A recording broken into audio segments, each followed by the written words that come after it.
to getting your work done and how you can fund that either through paying yourself, paying for students, paying for travel, that sort of thing.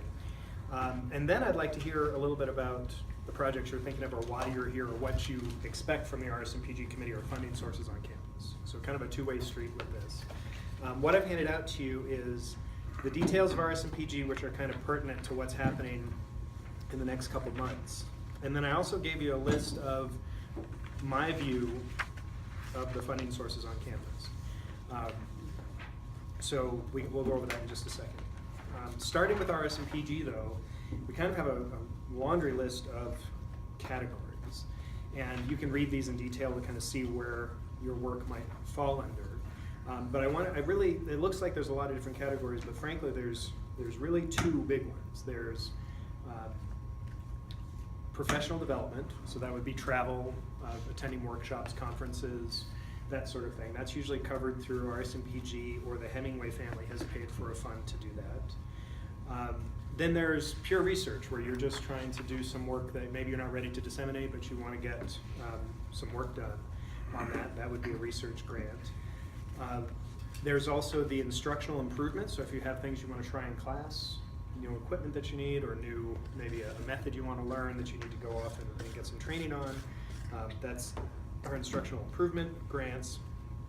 And then those all same categories are wrapped up in the new faculty award, which is for all of those types of things except for new faculty, that's restricted to people in the first 2 years. Okay, so that's a special pot of money that you can apply for any of those types of projects, but only those Weber State faculty who are in their first 2 years are here, or are allowed to apply for that. So that's kind of our year-to-year funding opportunities. Then there's the awards, which the Hemingway family is giving $45,000 to give out awards every year for collaborative projects and what they consider excellence projects. And the criteria for those are, the collaborative projects are 2 or more faculty working from different departments. Different colleges would be even better, or is great, but at least 2 different departments or disciplines. And then the excellence awards are for anything that has a significant impact on either the local community or to take the Weber State to improve our our attention that we get internationally, nationally, regionally from Weber State University. So something that goes beyond your individual research or beyond your individual department to impact larger communities. So that's kind of the breakdown that we have for RSMPG. And the current way that we do the proposals in RSMPG is that you try to find out where your project fits under these categories. You submit a relatively short proposal, it's 2 to 3 pages, where you select which category you think you should be funded under, and then we meet to review those categories.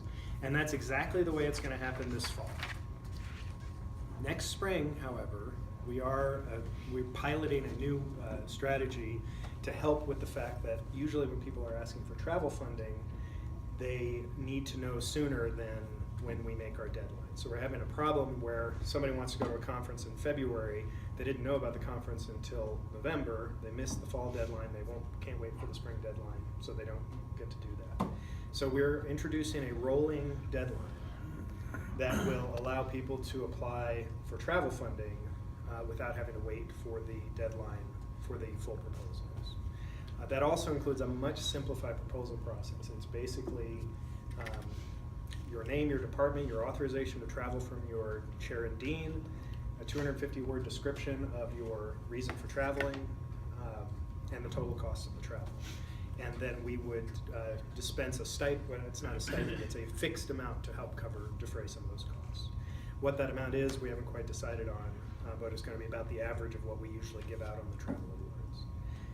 So the idea is to simplify it for faculty, make sure that you can get travel when you need it, but we'll spend about the same amount of money that we usually do.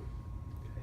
So that information would be posted on our website. Does not apply for the October deadline for this fall, but does apply for the spring. So if you're thinking of applying in the spring, there will be a slightly different way of doing that, and I hope to work with you to get that information out to a broader audience. But just be aware that that's on the horizon.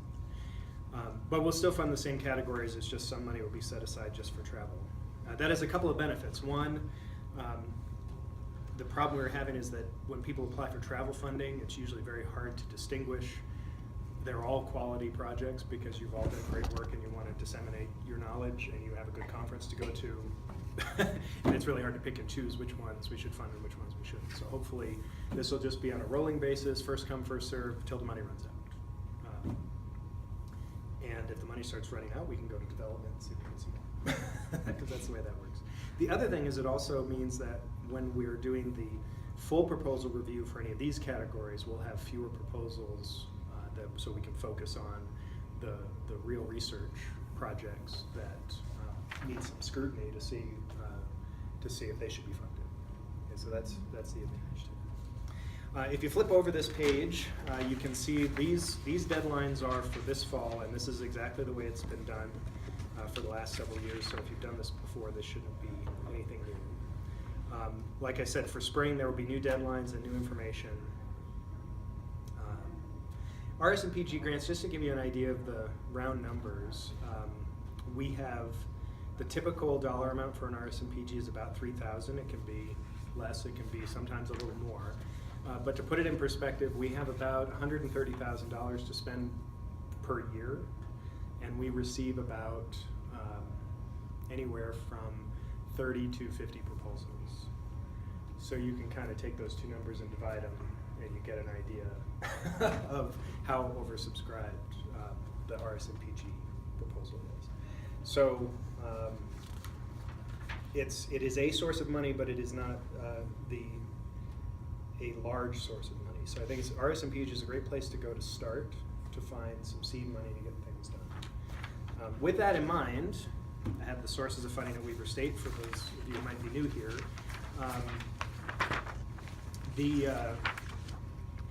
I would say that if you're doing anything related to technology, that you should explore D-Technology grants because they have a significant amount of money that often goes undersubscribed because a lot of people don't know about it. So in addition to RSMPG, if you're specifically using technology in your discipline, that's a great place to go. To give you an example, I applied for D-Technology for a new GPU research computer to do my numerical simulations. And this is something that our last computer that I used for this cost $250,000, and this new one costs $7,000, and it's 28 times faster. So nice. It's amazing what a decade will do to the computing technology. But it gives you an idea of the types of things you can do. If you're looking to improve your classes, there's instructional support through RSMPG, or if you have technology, ARCC, and ARCC, which is the Academic Resources and Computing Committee, specifically targets new types of technology use in the classroom that are designed to be pilot projects. So, thinking of my welding class, that live arc welder that they have up there, I don't know if you've seen this thing, that would be a great ARCC thing, because they're using a new piece of technology to teach their classes. That would be a good thing. Do you have to have any matching funds? For ARCC, yes, you have to have matching funds. I should say something about matching funds. Nearly always it's great to say matching funds. With RSMPG, we're not specifically asking, but we like to see them, and it's really easy to get matching funds. If you are taking a course release to help work, like you get a credit course release for doing research or something, if that happens at some departments, you can list that equivalent salary as matching. That counts as matching. If you get any money from your dean or department, you can list that as matching funds.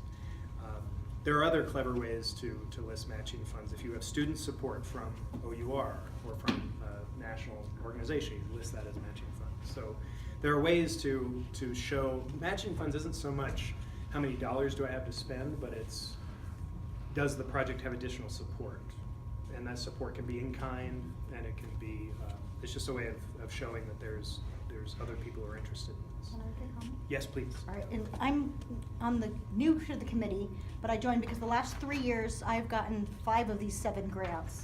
So I have a lot of experience with that, but there's a lot of ways. For example, one of the ways I did matching funds, because I've always come up with it, is I'm going to a conference where I'm helping host as well, I volunteer to do work, and so they give me a stipend for the hotel room, or they'll cover the lodging. Yeah. And then I can look up, okay, what would lodging cost me normally? Well, then they'll cover this. Yeah. Or, they'll cover part of this, and then you can list those funds. But there's a lot of departments, and I'm more than willing to talk to people about it if they want that. A lot of places you can go for money that will help out. My dean has always been supportive. The department, for projects that related to, I've gone to Diversity Center, I've gone to, for various projects, Women's Center, depending on, because what issues you're working on and how this will impact like your research, but also if you have any projects that have community research as well, there's a lot of support for community-led projects. And so there's a lot of different sources that you can go to find the matching funds, and it can be, definitely the resources are in kind. Because I do a lot of travel abroad, and it's like, well, we'll cover your hotel. Yes. And then, yes. Yeah. And then that's a good incentive, like, look, I have this covered, I just need a little more help to get there. And often in RSMPG, that's where our decisions come down to. You've got 10 proposals that are identical, and half of them have additional support from someplace else. They're probably going to get funded because we can spread our money around more. So I'm glad you brought up community engagement, because there is the Hall Foundation has funded the Center for Community Engaged Learning, and it's one of our pillars of our university. So that's, if you're doing anything where you're partnering with the community, although I think with community engagement proposals, the idea is that the community partner is leading, or at least they're the one who is benefiting from your service. It's not just that you go visit school groups or something like that, but that they've collaborated with you. Collaborative awards, gosh, we've had the Hemingway Collaborative Awards, and there's also another collaborative award on campus, which I think I forgot to list here. Those have gone to faculty senate committees that have done amazing work. I think the Gen Ed committee won it at some point. But also for, if you've got ideas where you want to reach across, and do collaborative work with another department, that's a great thing. Are you everyone aware of the Office of Undergraduate Research? Because that's a program specifically for students. The idea is students write the proposals for those. But I suspect if you have RSMPG funding and apply for OUR, that looks attractive, or if your student is applying for OUR, tell us that in RSMPG, because that's good. One thing that often goes unrecognized, here it is, I've got it down here, is the Provost Office has a number of awards, and since we just passed our year 125 benchmark with all this funding, I suspect there's going to be more. These are things that if you're new here, you're probably not ready for, but you should keep an eye on, because if you nominate your fellows for these, they turn around and nominate you eventually. So, but if you've heard of the Endowed Professors Award, this is something that I think it comes with $5,000 a year for several years, and that's something for someone who's like Mike Bonzat or something. How do they do that? That should say Madonna Minor. Interdisciplinary Collaboration Awards, there's a Hinckley Award, there's a bunch of others, and sometimes there was one year where there was something called the Bingham Award, and that was $20,000. And the application process was write a paragraph. No. Which we did, Way. and we got the money. But it was because somebody, Mr. Bingham, showed up and said, I want to give $20,000 for research, but I don't have time to review all this junk. I mean, seriously, he was really brusque about it. He's like, I just want a page, and I'll pick. And he liked ours. And so Nice. Those are the lightning strikes that you want to look for. I used to have a thing on here about earmarks, but we don't do those anymore. But the Ott Planetarium received a congressional earmark for $1 million. And those are targets of opportunity. You don't know they're going to happen, but just keep your ears open. If you have commercial applications for anything you're doing, again, gosh, sorry, I should have updated this. Madonna Minor, there's the Weber State Research Foundation office, and there's a cool thing now, Weber State Downtown and Startup Ogden. Has anybody heard of this Weber State Downtown? Yeah, I've got a bunch of students who work there kind of freelance, but I think for $99 a month you get an office, or at least a cubicle, and you get access to the building, and they've got, if you're doing freelance web design or something, that's a great place to set up shop. But so opportunities for your students. There's also a bunch of things around they're on that. I think they're it's part of East, right? They're having the pitch contest. Who's running the pitch or is that the business school? I think it's the business. Is it? But they do all these entrepreneurial things, which, I'm an astrophysicist, astronomer. I don't have a lot of practical application for my research. But some people actually do something practical for society, and you should keep an eye out for opportunities like that. And then the last two things I put on here, if you haven't contacted the Office of Sponsored Projects, they're a good place to go. If you already have an idea for something you would like to accomplish but don't know where to go for funding, they have databases they can search that give you, opportunities. These can be foundations, these can be government agencies, all sorts of things. And I will be honest, at first, it wasn't all that great. They put in, I give them some keywords and it would come back with, you should apply to NASA. Well, that's not all that helpful because NASA has about 6,000 different programs. But now I get an email every few weeks and it's like planetary science, travel award, $2,000, like really specific things. And they just show up in my email, so that's nice. The other nice thing about sponsored projects, and something people aren't really aware of, is that it's the only way that faculty can directly increase the budget of the university. Because the more sponsored projects we get, the more overhead we get. The more overhead we get, the more money the university has, which can be used for things like building and infrastructure and things like that. We managed through some overhead to build a new computing lab because we managed to get a grant, and then we went to the dean and said, hey, we just gave you all this overhead, why don't you use 10% of it to build our lab, and they did. So you can kind of negotiate with that. And it's something that you can also apply for summer salary, which is awfully nice, beats teaching overload, and it's much more lucrative than teaching overload because you can pay yourself your actual salary, not the overload rate. And then there's used for teaching. What's that? Can that be used for teaching? I thought it was only for you working on some. No, it's just for research. But Yeah, like you pay research. yourself in the summer to do research and then do research. Yeah. And there is, if you look at the university PPM, there's not much limit on that. So if you could pay yourself a full 3 months extra in the summer, and that's not a problem. There's even some rules about overload, although different colleges have different, I think our college, we've decided now that if you're teaching if you're teaching a full load, then we don't accept overload, supplemental pay in the school year.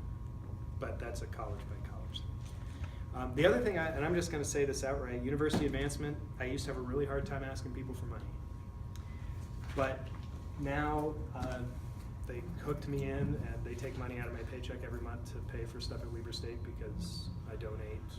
And now I have no trouble going to people and saying, hey, you should give Weber State some money because I give Weber State some money. It's ridiculously easy to get into the President's Club. It's like $1,000 a year. Seriously, it's crazy. And then they invite you to football games, you get special parking passes, and it's awesome. So, give money to the university, and then you can go ask people for money and you don't feel guilty about it. Because I used to have this thing where I just felt like, I don't want to go ask people for money. But as soon as you're a donor yourself, you're like, you have money, give me money. Wow, I'm giving money. And you can designate where that money goes. Right, yeah. So I run the Human Rights Club, and it's my specialty is human rights, and I love everything relating to that. So I have them take $20 out of my paycheck that's every how day, it and it works. goes to the Amnesty International Club Fund. Yeah. And then I use that to bring speakers, and then I'm like, well, this is our income that we get. We just need another donation from you, But that way we start with some money, and, I'm the one who decides, yes, I really want to bring that speaker, so, I talk the had students into it. a retiring faculty give to a physics speaking fund, and the stipulation of his gift is that he wasn't given the money unless we matched it. So he tricked us into giving the money, which is fun. But yeah, you just put it on a line item. It's great. Yeah, Tax what do you want to do? deductible, Mhm. and it is the NPR fund drive, so I guess it's okay for me to keep talking like this. That's right. Call now. But I only say that because the reality of university funding is that every year the legislative funding effectively gets less because we have more students and they don't increase it. And these are ways you can be in charge. If you have a really high profile project that you think is interesting, somebody in this city wants to give you money. They just do, because they have more money than they know what to do with.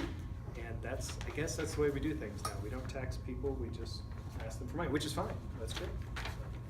John, I have a yes, question. please. Can you help, what's the difference between the D technology grant and Yeah. the ARC? Okay. Since they're both Yeah. technology related. So D is for research and ARCC is for Students. courses or Okay. instructions. Okay. And so some history about where these came from. So ARCC, all of this thing has grown heterogeneously. And if there's anything I've learned in looking at this is that if you do give a lot of money to the university, pay for something that we're already doing. Don't make a new foundation that has to do something else. Like, just give money to RSMPG or something like, or to a club that already exists, because all these things have sprung up because somebody says, oh, I want to do something new, and then we have to find a way to manage it. So if you are giving money, try to fund things that we're already doing, because it's easier that way. But the way it happened is ARCC was put in place back in 1992, and it was designed to pay for technological improvements in the classrooms, like maps that roll down from the screen. Right? And they put I'm $100,000. the only one that's old enough to. Yeah, so they put $100,000 in that, and it's pretty much been at that level since, right? So it's still about $100,000 in there, and now it's considered, because it was academic resources, then it was academic resources and computing, and so they asked for computers, and you can imagine how hard that is. And now we're actually in the post-computer age, because now if you want build a new classroom, they usually put a station up front, and you don't want a bunch of computers, you want to do something else. So now it's even past computers, but that gives you an idea of where that came from. So when the D family wanted to promote improved technology in general, they said, well, let's have ARCC administer it, because they were already buying the computers. At this point, you could probably argue that, and this is an argument that's probably about to be made by Faculty Senate, is that RSMPG, D, ARCC could probably all merge into one giant pool of money that people ask for. We'll see where that goes. We're not there yet. That's sort of where I would like to see it go, because what I see is, we got the $3,000 projects covered, and NSF has the $150,000 projects covered. I'd like to get a pool of money where we could give people $50,000 to $100,000 in-house to bridge the gap between those two, and we're just not there yet. But how to get there? So on the back, this is the last thing I'm going to say in the last 2 minutes. So I feel every time I show this, I feel like Steve Martin with the how to get $1 million and be happy. First, get $1 million, except we have it backwards. First, Be have an happy. amazing idea. Be happy. Be happy. Great idea. So when I got here, and I don't know, most colleges don't give anything like startup funds at this university. Our college is just now starting to bank some money so we can offer startup funds, but I certainly didn't get any startup funds when I came in. But there was an expectation of doing student research, and so you've got your research program or the projects you work on, the scholarship that you do, and you've done some work on it, or else you wouldn't be here.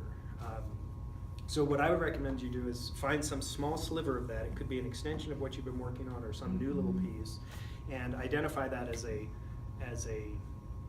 pilot project, and write up a 2-page description of what you'd want to do. And I say that just because, independent of any deadlines or anything else you're doing, now you have this little 2 or 3 page, description of the work you would like to do that would take you the next incremental step. Then when you get an email saying ARCC deadline, D deadline, RSMPG deadline, magic money from the provost, whatever, you at least have some place to start. And you don't have to do that much work to maybe craft it and put it where it is to go. You apply for the internal funding. You see if you can get some matching funds. Go to your dean, go to your department chair, go to the provost if that's appropriate, and just ask for money. Stacy Palin in our program, she always says, "No, you've already got for an answer." They can tell you no, and if you don't mind if they tell you no, that's what you heard before. But just at least go ask for funding, and then now you've got the next incremental step you can do. And a lot of people are very successful doing that in-house. You just chew your project into bite-sized $3,000 chunks and just go through every semester and do one of those, right? But the advantage to that is that once you'll start to scale it up until you get to a project size where going to Office of Sponsored Projects makes sense, and it'll just be an easy thing then, because you have all the background work, you have the white papers written, you just bundle it in the format for the proposing agency who's asking for it, and you go. And that's what I've seen from not only in-house in Weber State, my experience, but other people I've seen grow programs. That's the way they do it. I have my colleague at University of Washington, she has never gotten a rejection for a grant. She's very proud of this. But the reason is because she's always asked for something slightly more than the last grant she got, right? Because she didn't get a $10,000 grant and then go for a $1 million grant. She had 10, went for 12, then went for 20, then went for 26, then went for 100, then for 150, and now she manages a $7 million program, which is now 15 years in the role. So it's about that much money every 5 years. But it's very successful, and she was successful. Now, I know what you're thinking. You're thinking, what are the odds of us running a program like that? But she started with a little $10,000 internal grant at Jet Propulsion Laboratory, right? I mean, this is how it starts. So I think that, and there are people who've done that on this campus, right? I mean, if you look at, there's, I think in particular of the Hot Planetarium that got rolling with mostly private donations. There was one big lightning strike which almost destroyed the planetarium because it was too much money too fast, and it was really remarkable. There was a earmark for $1 million, and it literally almost killed one of our faculty members because of health problems, because it was too much work for one person to do. So that's why I say don't dream big. But dream big, start small, and work your way up, because these lightning strikes, you have to be really cautious about these things. So that's my recommendation for where to start. And I guess at this point, we've got about half an hour left. What does everybody want to do? Does anybody have any questions about their prospects for anything on campus?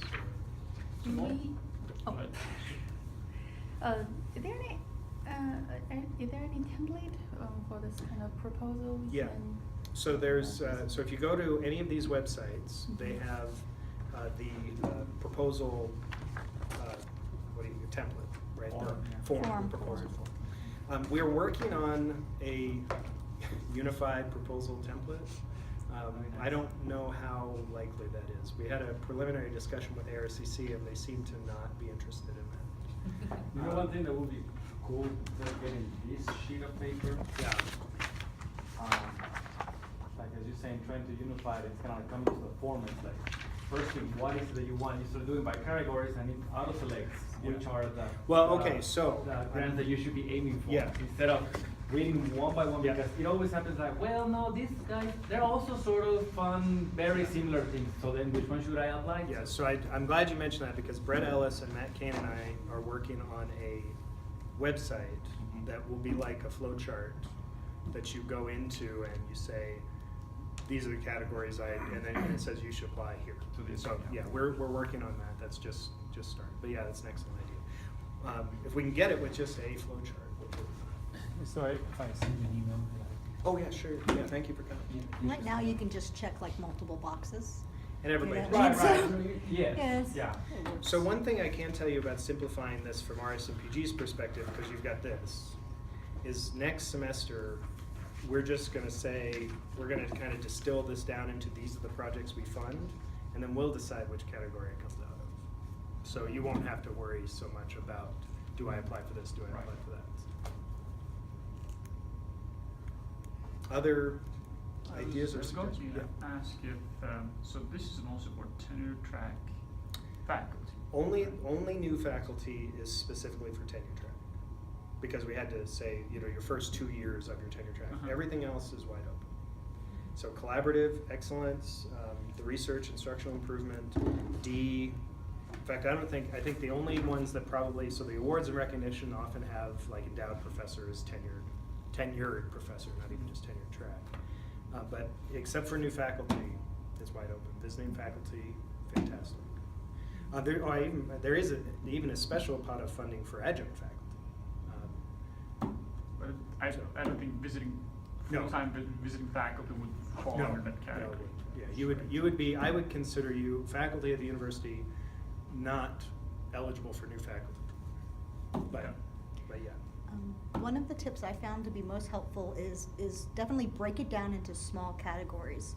So like what I've done is I have to do a series of interviews, so I ask for these particular interviews. And then when I do my next one, I've said, okay, I've conducted interviews in these cities, but now I want to go to these cities. And the eventual goal will be to write a book, but you're only asking for these 3, because then you're more likely to get, oh, well, you want to go here, here, and here, and this is what you've done so far. And you okay, we'll approve that one. And then that way you just approve every time you see a different pot of money come up, and you can apply just for that small little aspect, and then you haven't applied for all of these other parts of your project that still need to be done. And then you have to worry less about that $3,000 limit, because you're like, well, I applied to Washington, D.C., like a research trip to Washington, D.C. and New York City. That was one. And then I got student assistants who funded, and they got more money than I did, ironically, for Office of Undergraduate Research. And so we took them in there because they were helping me on the project. So then they got that money. So we went, and then we had to go to another location and do more research. Then we applied for a different grant for that.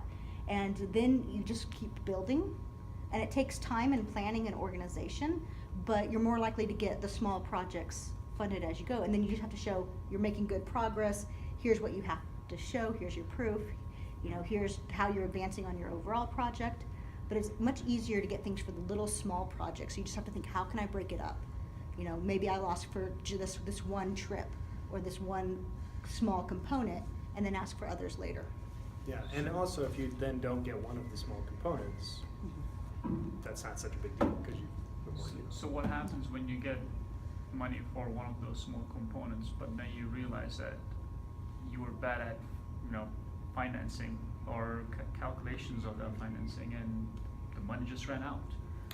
Well, you do what you can with the money you have. I mean, so at my NASA. Is there any like backup funds? So no, there aren't backup funds, but my NASA colleagues call it the down select. So whenever we do NASA proposals, we're like, this is what we want to do, this is what we probably can do, this is what you're going to pay us to do, and this is what will probably get done, right? And that way, when they don't give us the money we want, the project is still viable. And that's like. And I think there's some art to that, to figure out how can you, because this will happen, we'll get a proposal in an RSMPG for $6,000. Somebody needs $6,000. And we'll say, we don't have $6,000, we have 3. And we'll look at the project, and if the proposer has said, this is what I'm gonna do, but they've made it clear they could do a lot with half as much, they'll get half the money. We'll just give them the rest, because it's clear they can do something, even if they can't do everything they wanted to do. And so it's just the way, the finite amount of money that we have to give out, that if you can show that that this is what you want to do, but there's also what you can do if you have less money, then you're more likely to get something, even if you don't get everything. And I think that's valuable. The other reason that's valuable is you can always ask for twice as much as you need, and then you're sure to get what you need, right? And that my NASA colleagues do that. I've watched mission proposals where they will budget for twice the project they really want to do, just hoping that they might get the funding. And then they don't, and they're like, well, that's what we wanted to do anyway. So, and there's a little, yeah. So I wonder, for example, we here at Weber State, we need to teach, and Yes. Also we have our expertise. We want to do some bit of research. Right. So then what happened? Maybe this is beyond the grant, but it's like what happened if I got some money, but actually because I'm teaching, I don't have time to do my research. Right. So what do you have a So, suggestion? so there's a couple suggestions for that.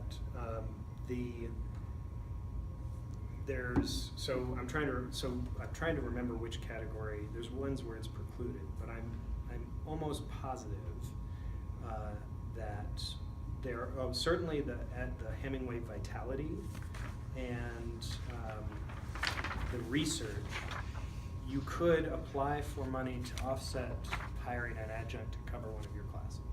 Oh,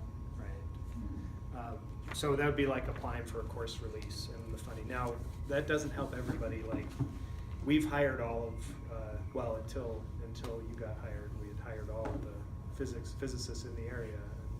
And you have a job, so we can't hire you now.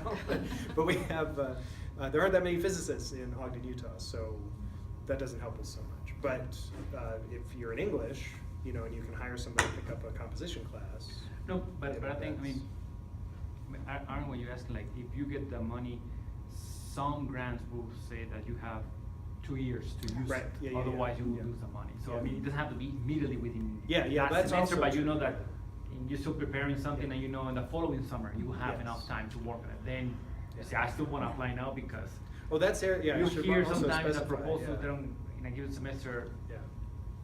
it just is random, but sometimes some semesters not a lot of people apply, so there's Yeah. more funding available that semester, so you send it in and maybe you get the money and say, even though you're gonna work on it 8 months later. Right. Okay. And you set the deadline. I mean, if Yeah. you're, so we have our deadline, Mhm. and let's say you don't start the project till April, that's fine, you just say that. And we have Yeah. two years to use the funds. 2 years to use the fund. And then, Oh, okay. and, Betty is. Betty the- Kuznets, yeah. So Betty keeps the money, and then when you know, so then you don't actually have to keep track of the funds, she does that, well, you mean, you have to keep track so you don't overspend, but it's with her. In So- fact, we had a Hemingway collaborative grant that we only spent half of, and I forgot that we didn't spend the other half. How that happened, I don't know. But, we were buying a trailer and we got a deal, so it didn't cost as much as we thought, and we got the money to buy a trailer and we bought a trailer. But then she called up, this was like in 2007, she just called yesterday, hey, you still got $2,300, what do you want to do with that? And I was like, well, I think you should probably just put that back in the fund, because I would be dishonest if I spent it on something else now. But so the money, if you don't spend it for some reason, you have time to spend it, and then oftentimes it gets rolled back in. So we assume it's spent as soon as you get the award letter. Okay. And then, you know, and we've had people, so somebody just called me and said the conference they got funded for was canceled. Can I go to this other conference instead? And then we were like, sure, you know, like that's equivalent. Yeah. But we try to work with people. So, I have a lot of questions. That's here. okay. Because I'm very new for this, so some question if naive is, yeah, you know that. So, I'm a science educator, Mhm. so that's kind of funny because I'm not in science Right, field, so right. which you need a very expensive equipment Right. or need a lot of money for now. But in order to do some education program, for me, at least at this moment, I don't imagine I will spend a lot of money to buy all kinds of Right. expensive things. Right. But I know I need some money, but I don't have a clear idea. So, okay, this is the situation. I feel I need money, but I don't have a clear plan for that. Right, right. So what should I do? So my recommendation to you is so ask yourself what's the first thing you want to do, and then write a budget for what you need to do that thing. This is the thing. And then just chunk it, like you were saying, just take it out piece by piece. Mhm. And it's difficult because I know where you're coming from. You feel like you need something to get started, so you have something to get started. For those types of funds, department chairs and deans are perfect, because you can say, you know, I need to go to this conference to learn about this new stuff. I haven't done the work yet, I just need to go. We won't pay for that, because we pay for people to present their work, Yeah. right? But you could certainly get money from the dean, or at least ask for money from the dean to do that. The other thing about, you know, when you think about cool ideas for especially education, I didn't put non-Weber State things on here, but RAMP, the Recreational Arts Museums and Parks, if it's informal education, they often have small awards. Utah Museum has small awards, and these are things like, you know, you would want to put on a workshop for school kids or something, and you just need money for snacks and educational materials and whatever, and you just have to come up with a budget and a sheet of paper to tell them what you need. Okay. But it really is, I mean, I think I would sit down and brainstorm things you'd like to try, and then write a budget for it, and then go for those things. And if you have 10 of the things you want to do, then you can just, as the opportunities come along, try for each of those Also, and you're in math. You're in math education, you said. No, or is I'm it- in life science. Life science education. Mhm. Yeah. So in terms of life science education too, I think talking to you know, we have our STEM coordinator up in the college. That's Jennifer. Oh. But also there are other people who have really well established education programs in other fields, like Stacy Palin in physics, Mhm. Adam Johnston.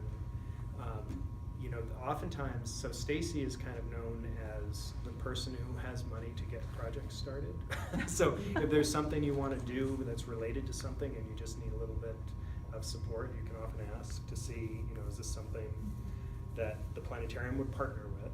And then you could do, like the planetarium often has, and I should say, or me, because I'll be the director of the planetarium in a year, but if the planetarium we'd have school groups coming in to visit the planetarium, and we have 200 students coming in, and we can only seat 60. So we need to partner with someone who can do something else with the other students while they're rotating through, and the planetarium would help pay for that. You see what I'm saying? So like, you know, there are things that you can work that out. But again, I think your advice is probably the best, is think of little projects you want to do and write little, and I don't say little like, I'm not trying to be demeaning, I'm saying you take your big idea and you break it up into little pieces. And if you're not sure about the big idea, then start, you know, saying, well, this would be good, and just see what comes out. You know? Yeah, because I do have small and big ideas and here. So I currently work with a local school, and we're gonna run a program, not program, this test a new lesson next month very soon.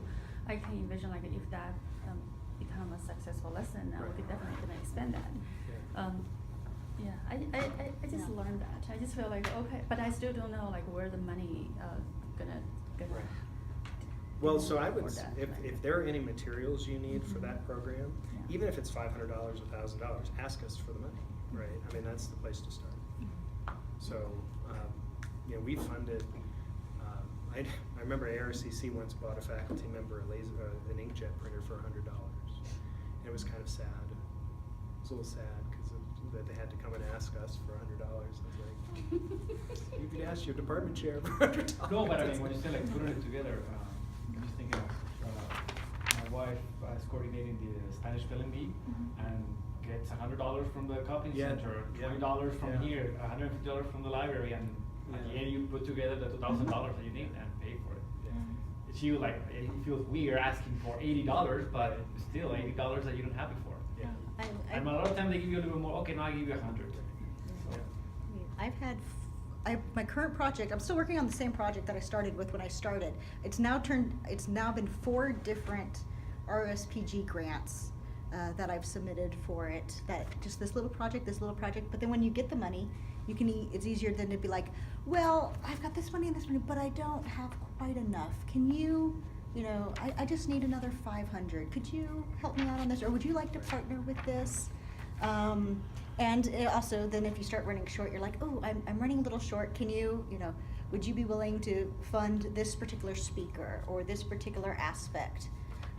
And you can just kind of build on it, and then sometimes your deans and the chairs will be like, well, okay, I'll give you, and it's not much, but it's like, the chair, my chair will be like, okay, I'll give you $200. That's pretty much a standard response. I'm like, cannot, $200. Okay, thank you. But then I go, and then it's like, okay, well, I have 200 from here and 500 from the college, and then I get 300 from this one, and then I applied for this other grant that came up, and I got 800 from here, and my students, they got 3,500. And you just keep, you can chunk it up, but then it's easier to convince people to give you money if you already have money. It's the strangest thing, but you're like, I've got all of these people. Would you like to contribute? Well, and it's easier because they're like, you put them okay. on the spot. They don't want to be the ones who don't Yes, cooperate. exactly. Right? They don't pitch into your project. Well, and we think about startup funds, which don't happen to, we just started offering some startup funds in our college. We'd never done that before. But when I first got here, the amount of money that I got through RSMP, GD, Collaborative, whatever, in the first 5 years I was here, dwarfs what they're offering startup funds for in our college now. Like I probably got 50 grand over those 5 years because I would get 3,000 here, 2,000 here every year for 5 years. and just added up. And that leveraged a $150,000 grant from NASA, which leveraged another EPSCoR grant from NASA, which leveraged a collaboration, which now is just, I mean, it's just rolling.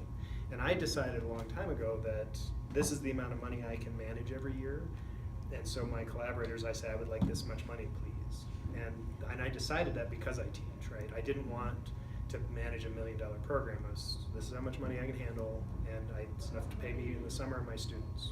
That's what I'll do. And you'll find you'll reach the level that fits with your teaching level and your teaching load, and then that's what you do. Or you will find other sources and you will buy yourself out, right? Like you can, if you suddenly got $1 million grant, you could pay half your salary out of your grant and teach half your classes, teach that many fewer classes. That'd be nice. And that happened. So that happened to Stacy when she was running the planetarium under NASA. That happened to Dan Schroeder when he became the editor of one of the magazines.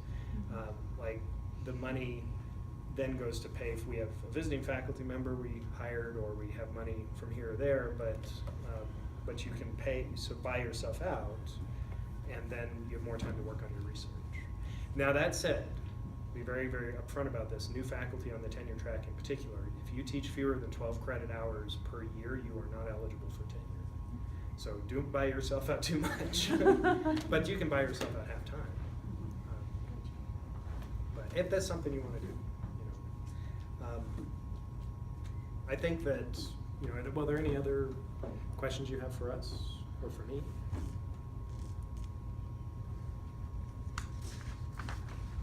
No? Do you have a closing remark? I wasn't sure. So I just came up with a full professor, and I was tabulating all of the money that I brought into the university from external sources. And I have brought in more money into this university than they paid in me in salary. And that made me feel pretty good, because I really felt like that was a huge contribution. How did I do it? A little at a time, a very little at a time, like here and there. And I was reluctant to bring it up because I'm not trying to say that's an expectation or that I'm bragging or anything like that, but I think that we have the infrastructure where you can do that if that's something you're interested in. And when you think of every dollar you bring into this university as another dollar, because most of that money went to buy equipment, to pay students, to pay me in the summer a little bit, a couple months, which is great, because then you get paid to do your research instead of doing it for free like most everyone does here in the summertime. You really feel like, hey, I added to the funding of the university, right? And that all started with an RSMPG grant, like literally, it started with that. So it's done, and it's not just me. I know dozens of people on campus who have done this. So ask us for money, and then don't stop there, because we don't have very much money. Okay, let's give John a hand. Thank you. Yay. Thank you. Thank you, John. And if anybody wants to take my astronomy class for the faculty exchange. What's your specialty up in UT? Thermal. Thermal? Okay. Stuff. Thermal radiation. Okay. So we've,